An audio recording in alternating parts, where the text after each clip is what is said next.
November. It's being described as the most decisive action in recent European history. The European Commission President Jean-Claude Juncker has announced a $393 billion investment plan to revitalise the Eurozone's struggling economy.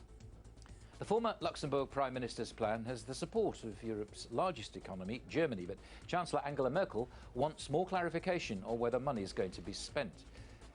The new $393 billion initiative includes $10 billion from the EU budget itself. The Commission and the European Investment Bank would create a $26 billion reserve, and private investors would be expected to put forward the lion's share of the money, some $314 billion. However, the initiative is already being met with criticism, some suggesting the scheme is too small. Yannick Naud from Sturgeon Capital joins me in the studio. It was your phrase, financial alchemy, turning base metals into gold, as the old Philosopher's Stone tried to do. What do you think it'll happen? Because what this is seed, isn't it? Hoping that everybody else will jump in. Well, for start, we have to keep in mind that it's not new money. It's a fund, €8 million, which is already existing within the EU budget, which is not yet allocated. So it's not at all new money.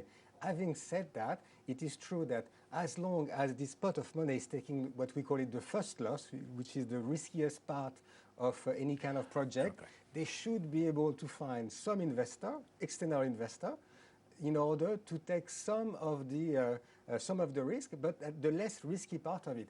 Will it be 15 times leverage or 10 times leverage or even less? Nobody knows. It's the first time this specific scheme has been attempted, so time will tell. They have 3 years to invest this money. They say they have already 300 billion project in mind, even though not all of them are shovel ready. But it's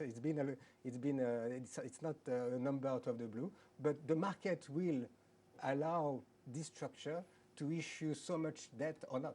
Okay, 2 questions. First of all, so what we're talking about here is that those first billions, yes, are the riskiest part. So in other words, once people see that and see the guarantees and all the rest of it, they might think to themselves, well, we can join in.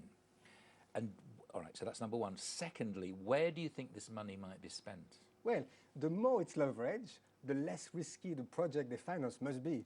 It's, you can't create, like you say, you can't create gold out of lead. Therefore, the less risky project will be in Germany, will be in France, will be in Netherlands. Is it exactly the mandate? I don't think so. So, we still have to know. Well, we're talking infrastructure. Exactly. It's going to be infrastructure. It could be toll road. It could be any kind of infrastructure.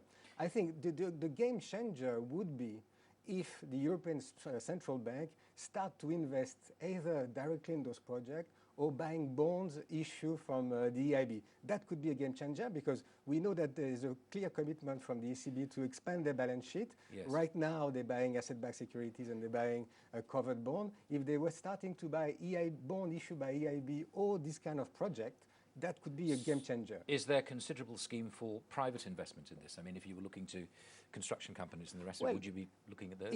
In practice, today, the European Investment Bank can borrow money for 10 years at around 1.1%.